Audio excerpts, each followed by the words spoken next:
Hello ছোট্ট বন্ধুরা, আর এডুকেশনে তোমাদের সবাইকে স্বাগত। আশা করি তোমরা সবাই ভালো আছো আর আমিও খুব ভালো আছি। তো তোমরা দেখি বুঝতে পারছো আজকে আমাদের আলোচনার বিষয় ক্লাস 4-এর আমার গণিত মানে অঙ্ক। তো ক্লাসটা শুরু করার আগে সবাই অবশ্যই ক্লাসটা একটা লাইক করে দিও, আর এরকম ভিডিও সবার আগে পেতে চাইলে অবশ্যই চ্যানেলটা সাবস্ক্রাইব করে পাশে থেকো।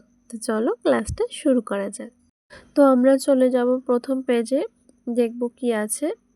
তো এখানে আছে আগের পড়া মনে করি, আমি ইট সাজানো দেখি ও মোট ইটের সংখ্যা গুনি। তো এখানে দেখো কতগুলো ইট এখানে পরপর সাজিয়ে দিয়েছে। তো সেগুলো আমরা গুনবো এবং পাশের ঘরেতে লিখব। প্রথম এখানে লেখা আছে দেখো, এই সারিতে ড্যাশ টি ইট। তাহলে আমরা আগে এখানে গুনে নেব। তার আগে এখানে দেখে নাও যে এদিক থেকে দেখা যাচ্ছে যে 4টি ইট আছে, তাই তো 1 2 3 4 করে দেখো গুনে 4টি ইট আছে। কিন্তু ওর পরে একই রকমভাবে আরও 4টি ইট আছে, মানে প্রথম সারিতে আমাদের সামনে 4টে এবং পিছনে 4টে, তো মোট 8টা। তো আমরা এখানে 8 লিখে নেব।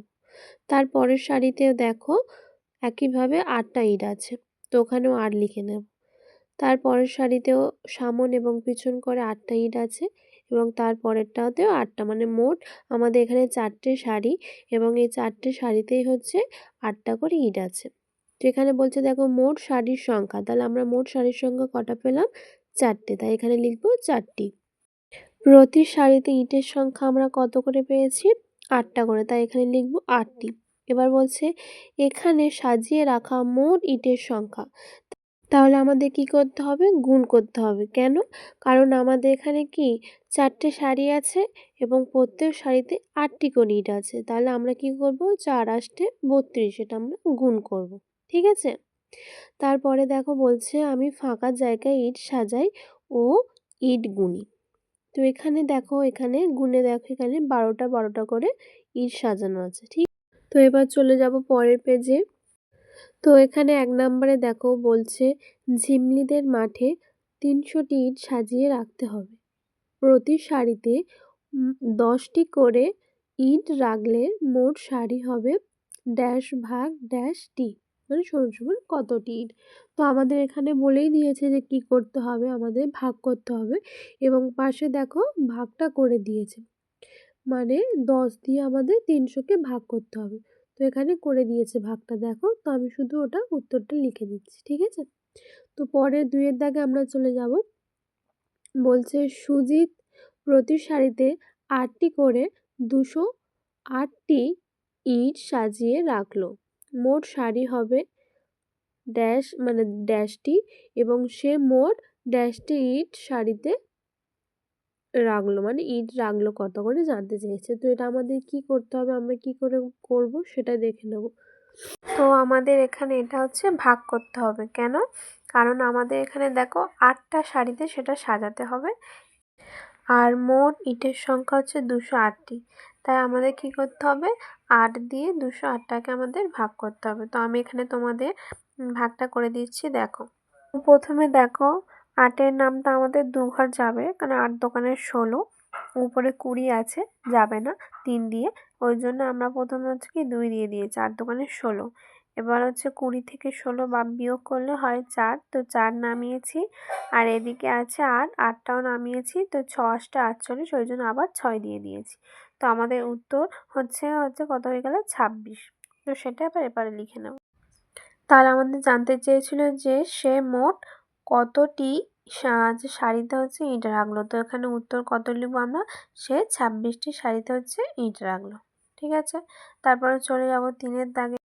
এখানে দেখো বলেছে সোফিয়া 12টি সারিতে কিছু ইট সাজিয়ে রেখেছে। প্রতি সারিতে 12টি করে ইট রয়েছে। তাহলে এখানে আমাদের বলে দিয়েছে কটা সারি? 12টি সারি, এবং প্রতি সারিতে আমাদের কটা করে ইট আছে? 12টা করে। তাহলে এটা আমাদের কি করতে হবে? এটা আমাদের গুণ করতে হবে। ঠিক আছে?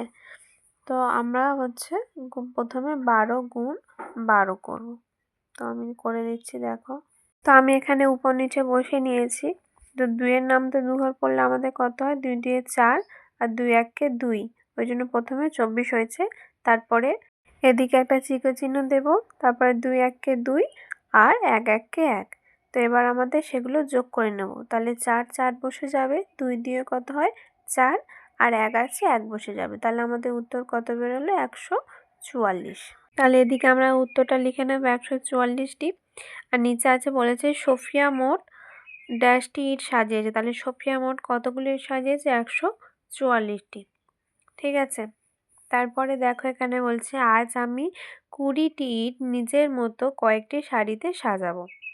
তাহলে এখানে দেখো 4টে শাড়ি করে দিয়েছে, আর 4টে শাড়িতে মোট কটা করে ইট আছে দেখো 5টা করে ইট আছে। তো এখানে বলছে মোট ইট ড্যাশটি, তাহলে মোট আমরা কতগুলো ইট পেলাম 20টি। তাহলে এখানে লিখবো 20। প্রতি শাড়িতে ইট হচ্ছে ড্যাশটি, তাহলে প্রতি শাড়িতে কটা করে ইট আছে 5টা করে। তো এখানে লিখে নেব 5টা। তাই মোট শাড়ি হবে, তাহলে মোট তাহলে কতগুলো শাড়ি হবে বলো। এখানে আমাদের ইটের সংখ্যা বলে দিয়েছে 20টি, এবং প্রতি শাড়িতে হচ্ছে আমরা 5টা করে ইট পাচ্ছি। তাহলে সেটাকে আমাদের কি করতে হবে ভাগ করতে হবে। ঠিক আছে, এখানে কিন্তু গুণ করলে হবে না, এখানে আমাদের ভাগ করতে হবে। তাহলে আমরা কি করব যে 5 দিয়ে আমরা 20টাকে ভাগ করব। তো 5 দিয়ে 20 ভাগ করলে কত হয়, আমরা একটা সোজা জিনিস আমরা জানি 5 4 20। তো এখানে আমি শুধু লিখে দেব উত্তরটা। ঠিক আছে, এখানে হবে 4টি। তাই মোট শাড়ি হবে কত 4টি।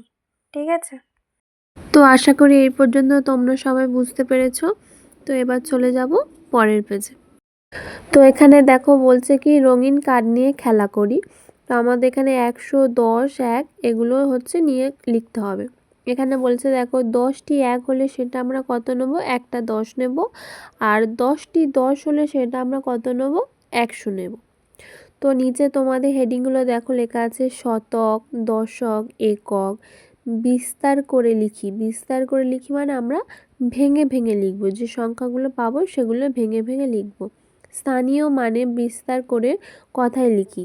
তাহলে এটা আমরা কি স্থানীয় মান অনুসারে হচ্ছে কথায় লিখব। মানে যদি শতকের ঘরে থাকে, যদি 2 থাকে 1 থাকে, তাহলে আমরা লিখব 2 শতক, 1 থাকলে 1 শতক, এরকমভাবে ভেঙে ভেঙে কথায় লিখব। আর অঙ্কে লিখি মানে আমরা সবাই জানি সংখ্যাটা লিখতে হবে, আর কথায় লিখি মানে হচ্ছে কি তাদের বানানটা লিখতে হবে। তো প্রথমে তোমাদের দেখো এখানে লেখা আছে, তো তোমরা লেখাগুলো একটু ছোট ছোট দেখতে পাবে, একটু দেখে নাও তোমরা। তো প্রথমে দেখো এখানে দুটো 100 আছে, মানে 100 আর একটা 100, তাহলে দুটো 100 মিললে কত হয় 200। তারপরে দেখো দুটো 10 আছে, তাহলে 10 10 কত 20।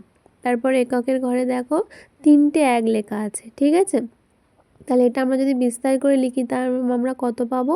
প্রথমে আমরা 200 পেলাম, ওই জন্য 200 লিখলাম, যোগের চিহ্ন দিলাম। দুটো 10 ছিল মানে 20, ওই জন্য আমরা 20 লিখলাম, যোগ 3টে 1 মানে কত 3, ওই জন্য 3 লিখলাম। এবার এটা স্থানীয় মানে কথায় লিখব। তো এখানে লিখব কি 2 শতক, 2 দশক, 3 একক। ঠিক আছে, তাহলে আমাদের সংখ্যা কত পেলো আমরা 223। তো এখানে সেটা 223 সংখ্যাটা লেখা আছে। তারপরে বলছে কথায় লিখি, তো কথায় লিখলে আমরা কত হয় এটা 223। ঠিক আছে, ওই জন্য এখানে কথায় লেখা আছে 223 বা 223, সেটা আমরা লিখতে পারি। তারপরে দেখো এখানে 4টে 100 দেওয়া আছে, মানে 4টে 100 হলেও আমাদের কত হয় 400 হয়।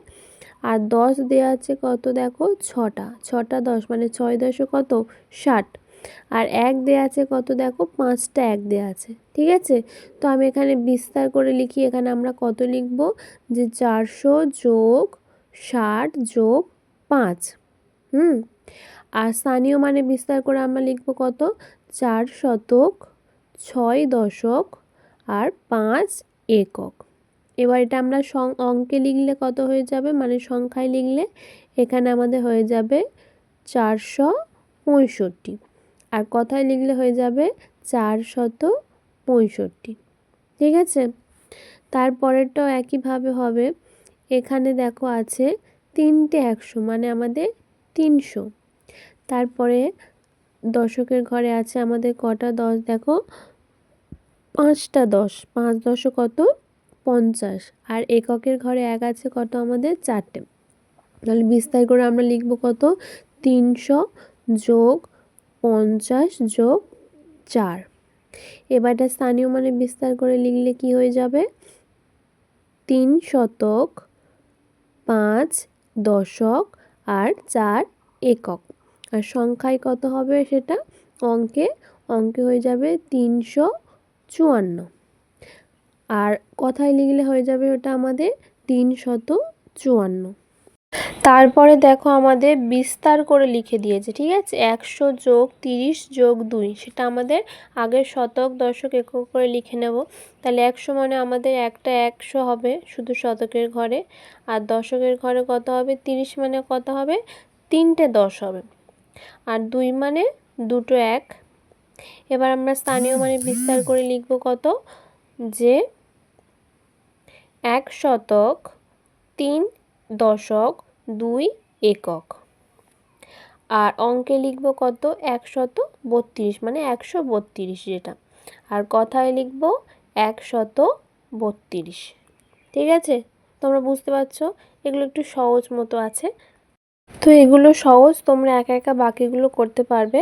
আমি শুধু তোমাদের হচ্ছে কি পুরোটা করিয়ে দেখিয়ে দিচ্ছি, ঠিক আছে। তো তোমরা একা একা এগুলো দেখে নেবে, আর তোমরা একা একা করে এগুলো মিলিয়ে নিতেও পারো, ঠিক আছে। তো এবার আমরা দেখবো পরের পেজে কি আছে। তো 4 নাম্বার পেজে দেখো বলছে স্কুল থেকে পিকনিকে যায়। আমাদের স্কুল থেকে 26শে ডিসেম্বর পিকনিকে নিয়ে যাওয়া হবে।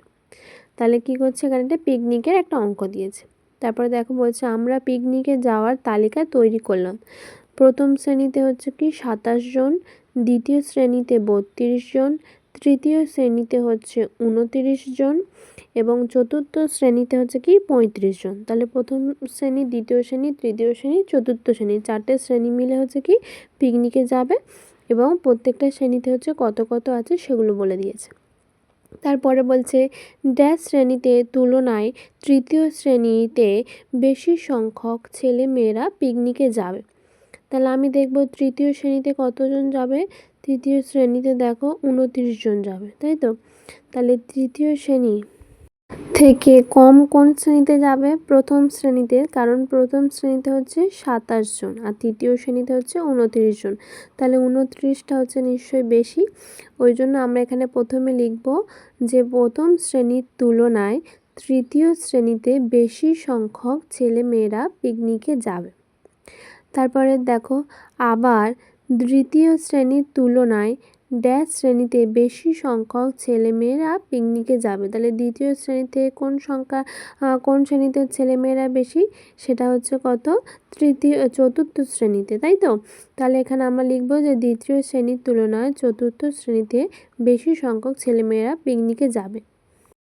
এবার নিচে দেখো সংখ্যা দিয়ে দিয়েছে, একটা হচ্ছে 27, একদিকে 29। তো আমাদের কে বড়, 29 বড়। তো 29 বড় হলে আমাদের কি চিহ্ন সেটা আমরা সবাই জানি। তো এখানে যে চিহ্নটা হবে সেটা বসিয়ে নেব।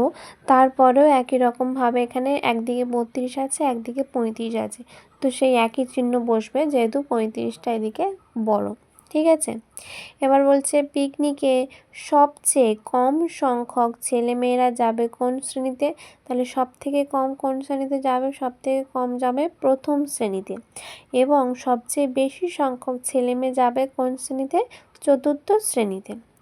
তাই এবার এটা আমরা কি বড় থেকে ছোট পরপর সাজাবো। দেখো প্রথমে হাঁ চিহ্নটা হচ্ছে প্রথমে আসে এবং যে সরু চিহ্নটা হচ্ছে পিছনের দিকে আসে, ওই জন্য আমরা কি প্রথমে বড় লিখব, তারপরে আস্তে আস্তে ছোট সংখ্যাগুলো লিখব। তাহলে 35-এর পরে এখানে কি বসবে, 32 বসে যাবে। এবার 32-এর পরে বসবে কত, 29, এবং 29-এর পরে এখানে সব থেকে লাস্টে বসবে 27, ঠিক আছে। তাহলে এটা আমরা বড় থেকে ছোট সাজালাম। তারপর বলছে যে প্রথম বাসে 62 জন ও দ্বিতীয় বাসে হচ্ছে 61 জন গিয়েছিল, তাই ড্যাশ বাসের যাত্রী সংখ্যা দিয়ে একটা চিহ্ন দিয়ে দিয়েছে এবং পরে একটা বক্স দিয়েছে। তারপর বলছে যে বাসের যাত্রী সংখ্যা। দেখো আমাদের চিহ্নটা প্রথমে হাত দিকটা হচ্ছে সামনের দিকে আসে, মানে প্রথমে আমাদের বড়টা লিখতে হবে এবং তারপরে ছোটটা। তাহলে আমাদের বেশি সংখ্যক কোন বাসে আছে, তাহলে আমরা প্রথম বাসে যেহেতু 62 আছে, তাহলে এখানে লিখব প্রথম বাসের যাত্রী সংখ্যা, তারপরে ঘরে লিখব দ্বিতীয় বাসের যাত্রী সংখ্যা, মানে প্রথম বাসের যাত্রী সংখ্যা বেশি এবং দ্বিতীয় বাসের যাত্রী সংখ্যা হচ্ছে কম। এবার বলছে নিজে করি। এখানে নিজে নিজে করি দিয়েছে, বাঁদিকে দেখো বলছে মানের ঊর্ধ্বক্রমে মানে ছোট থেকে বড় সাজায়। তাহলে অনেক সময় কি করে আমাদের ছোট থেকে বড় দিয়ে দেয় না, শুধু ঊর্ধ্বক্রম আর অধক্রম দেয়। তো ঊর্ধ্বক্রম মানে হচ্ছে তুমি মনে রাখবে যে ঊর্ধ্ব মানে কি বড়, তাহলে আমার কি বড় সংখ্যাটা সব থেকে লাস্টে থাকবে, মানে ছোট সংখ্যা আগে বড় সংখ্যা পরে, মানে ছোট থেকে বড়। আর অধক্রম মানে অধ মানে হচ্ছে কি ছোট, তাই এখানে ছোট সংখ্যাটা আমরা লাস্ট লিখব, আগে বড় লিখব তারপরে ছোট, মানে বড় থেকে ছোট। তাহলে ঊর্ধ্ব মানে বড়, বড় লাস্টে, আর অধ মানে ছোট, তো ছোট লাস্টে। ঠিক আছে, এরমভাবে তোমরা মনে রাখতে পারো।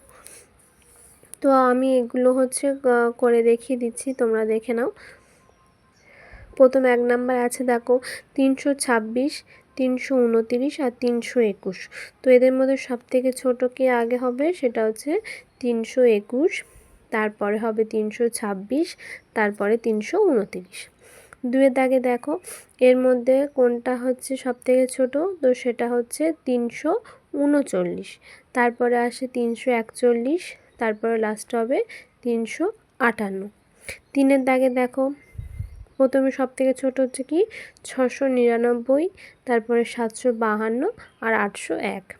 4-এর দাগেরটা দেখো সবথেকে ছোট কে আছে 298, তারপরে আছে 502, আর তারপরে হবে 528।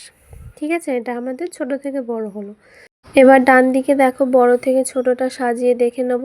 তো 1 নাম্বারে এর মধ্যে সবথেকে বড় হচ্ছে কে 219। তো আমি এটা এদিকে লিখে দিচ্ছি দেখো। তো আমরা লিখব 219, তারপরে 216, তারপরে 210। 2-এর দাগে দেখো প্রথমে সবচেয়ে বড় হচ্ছে 498, তারপরে 471 এবং তারপরে 458।